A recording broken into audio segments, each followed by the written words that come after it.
Hi everyone, it's Aga with EurekaCrystalBeads.com and I'm here with another fun DIY jewelry tutorial.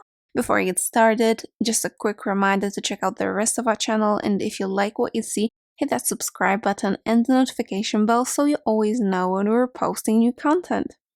In today's video, we're going to be making this simple bracelet that will be perfect as a Father's Day gift or a gift for any other occasion for the man in your life, your brother, your father, your husband, your friend, whomever you want. I think this is pretty much for anyone if you like this sort of thing, but it's also kind of versatile. It can go with many things and it's really easy to make. So let me show you. Let me quickly tell you a little bit about the supplies that you need to make this bracelet. You're going to need some cord. Here I have vegan waxed cord. This is 1.5 millimeters. So it's not very thin, not very thick. And I find that 9 strands are perfect for this beautiful, simplistic magnetic clasp, which we also have in gold. And this is 7 by 22.5 millimeters. And yeah, it's lovely. I love it. And for this beaded band, you're going to need any amount of colors that you want. Here I have Toho Treasures. You can also use Delikas or Icos. And here I have mine in black or jet and in nickel, which for some reason can also be called antique silver. For the thread, I'm going to be using 1G because it color matches and it produces a more kind of flexible and bendable sheet of beads. But you can also use your Fireline. I would just recommend that you color match this to the beads that you're using, mostly to those that are going to be on the edges of your work, of your pattern. You're also going to need a needle. Here I have a size 12, size 11 or even 10 will do just fine as well, but 12 I find is the most comfortable one. An important part, an important ingredient in this bracelet is glue. This is GS Hypo Cement, and I think this will be perfect for joining together this metal clasp and this waxed cord. In addition to that, you're going to need scissors to cut off the excess thread and trim the cord, as well as a ruler or a tape measure to measure exactly how long your bracelet is going to be. Alright, let's start. Alright, so the first thing you're gonna do, and I have not pre-cut the cord yet, so let's do it together. The first thing you're gonna do, in addition to melting the end of your cord, it is synthetic, so it does fray, but you can easily melt the end and get something more solid. So let's say you want your bracelet to be 7.5 inches. I like this bracelet. I like the patterns and the interchangeability of the tubes, the beaded tubes, so I might actually wear it myself. So I'm making it a little bit larger than my actual wrist. My wrist is just under 7 inches, so I'm gonna go with 7.5 so that it is a little bit more loose. And I'm just folding it. And as I mentioned, I found that 9 strands is the perfect number for 1.5 millimeter cord. It's the perfect number of strands that fit in that clasp. If it's too crowded for you, you can use 8 strands, that's okay. So I'm basically banding the length that I want and folding it. I try to keep it straight when I measure, and I just fold it enough times.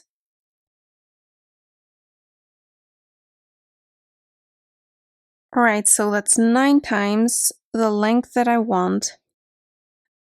These folded pieces don't have to be exact because, as you will see, there's quite a lot of space in here. So one can be longer, one can be shorter. It will be easier to put them in the tube this way. So I just trim the end. As you can see, it does fray a little bit. So if I don't want it to fray, I can just take a lighter and melt the end just a little bit. Right, I'll check that the length is good on the other side as well. Now I'm going to prepare one end of my clasp, or you can do it with the entire clasp as well. Maybe that's even more convenient if you have something to hold on to. So the first thing I'm going to do is actually put some glue in between these cords, so that if one ends up right in the middle and doesn't touch the metal, then it has something to hold on to as well. So as you can see, this glue has this precision tip, so I'm just putting on some dots of glue on my cord here. And then I'll squeeze out some more, make sure that it gets squeezed out of that bottle. So I'm just putting the glue on the walls of this clasp.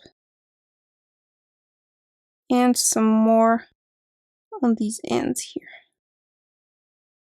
Make sure that you close this glue properly, because in this way it is really unlikely to dry off. Alright, and now you want to squeeze all these cords into that clasp.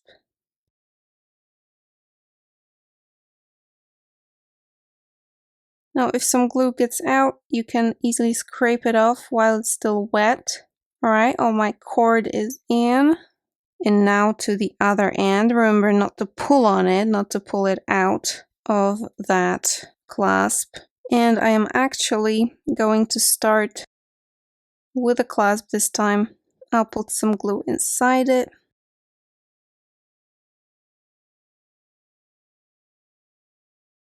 Right now the walls of this clasp are covered. I'm going to put some of the glue in between my cords so that they get glued together. And I'll push them into the clasp. Again, don't worry about the glue, you will easily be able to take it off your fingers as well. Just make sure not to get too much on the cord itself. Alright, and now as we wait for the glue to dry, we can get on with the beaded tube. Now when it comes to this part, I have several patterns for you that will produce this size, exact size of a beaded tube. You can experiment on your own, of course, but I have several patterns that you can try out for two colors. So there's this ombre one with the colors kind of blending together, a little bit of a gradient. There's also other patterns that you'll see now on the screen. And today we're going to be making one of them that you will see on the screen and I will be looking at on my screen. So I'll just move over and do my beading over here and show you how to do this over here while the pattern will be over there. Okay, so I put half a wingspan of thread, maybe just a bit more than half a wingspan, on my needle. And we're going to be doing this using the absolutely regular standard peyote stitch. I'm going to start with a stopper bead. You can also use this quick start peyote. These are like cards that you can reuse actually, that help you start peyote stitch easily if you have trouble with that. Okay, but here is my stopper bead. I'm going to go around and through it so that it keeps my beads in place so that they don't slide further down. And now I'm actually ready to start my pattern. So I look at the first row, which is the beads that are further down, as well as the first bead that is like halfway up from them. And now for even count peyote stitch, you're gonna wanna start picking up your beads from the side of the pattern that has the bead that's slightly raised, the one that's halfway up, the beads that are like totally on the bottom. So I'm going to pick up 3 silver, 3 black, 3 silver, and 3 black. So that's my sequence, exactly how it's going to be in the pattern. And technically, it's 2 rows, because from now on, we're going to be going every second bead. And now you look at the side with the black beads. So you look on the right side, and you can see that right above that bead, there's another black bead. So I pick up a black bead, And I'm gonna skip that first bead here, and I'm gonna go through that second bead. And this is how you start your peyote. And now you go every second bead, so that every second bead is kind of pushed down, and you will start seeing your pattern emerge. So the next bead is again black, and I go into that next silver one. Now above that silver one, I can see there's another silver. So I add that and go through the next one. So I skip that one and go through the next one. Then we've got black 2 times.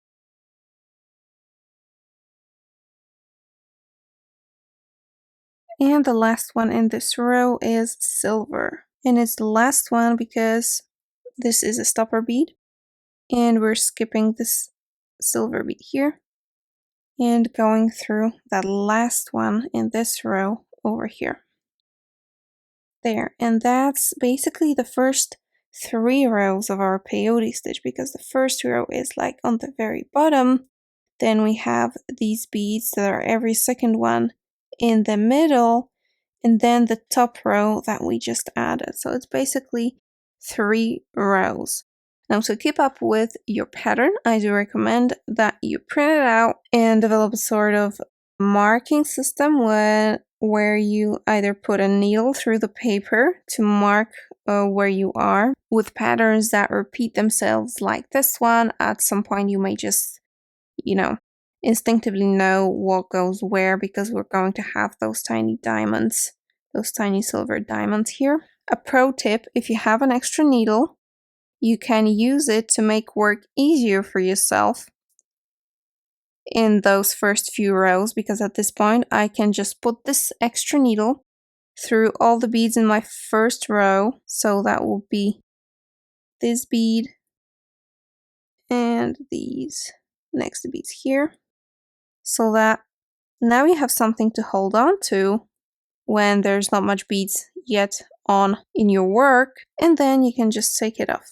Now maybe I'll turn my work over like this so it's the same way as the pattern, so that you can see that above this diamond here we're going to be adding black beads. So I'm starting off with a black bead, and super easy, turning around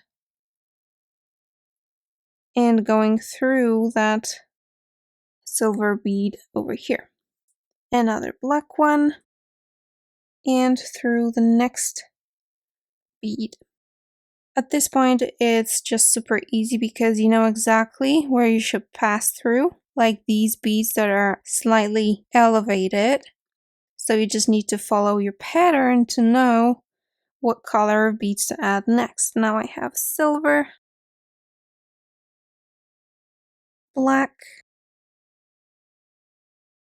and another silver.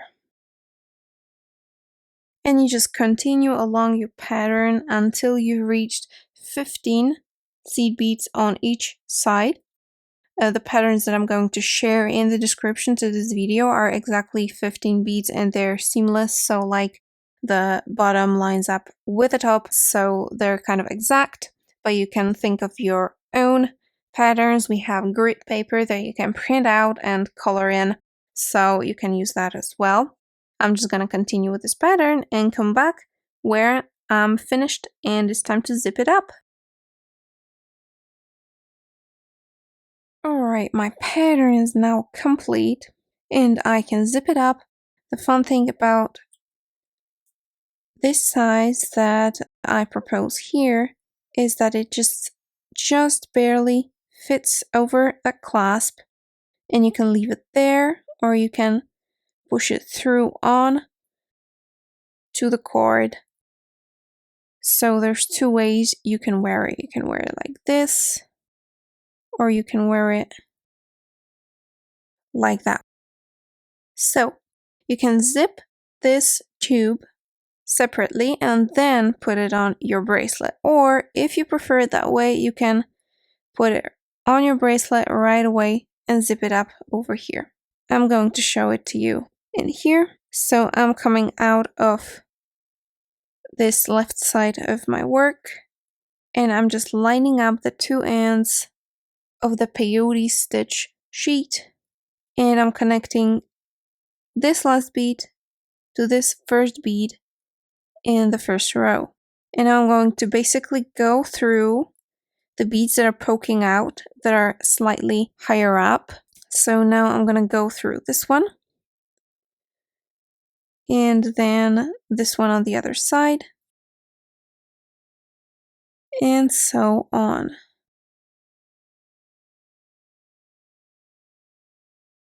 Until I've reached the end, and as you can see, it just zipped up nicely, and as I said, the pattern is seamless. I can slide my stopper bead a little bit down now, and you'll notice that these two first beads are not connected, so that's what I'm gonna do now. I'll come back through this bead here, as well as some of the beads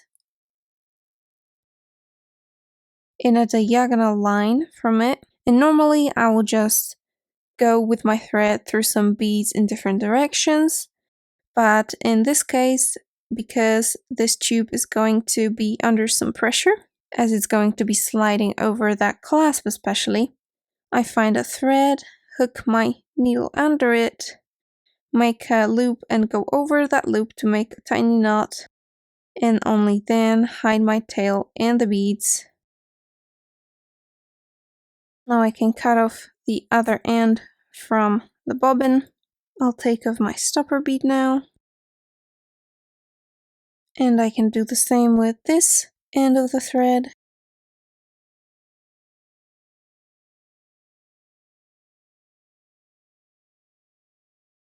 And voila, the bead tube is ready. And I would wait with putting it on your bracelet until the glue completely dries, which is about 24 hours, because you can accidentally take out the cord out of your clasp. Right, as you can see, it just barely fits on.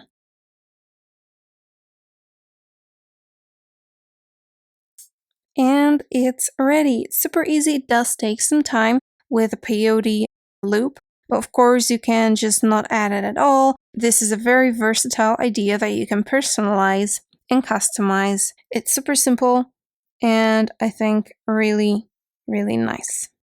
Or you want to hear a really good idea? Make 2 tubes and add them on both ends of the clasp. If you add some glue, you can glue them in because they're gonna slide a little bit, but they're gonna look absolutely amazing. So that's another idea on how to use especially these magnetic clasps. I love them.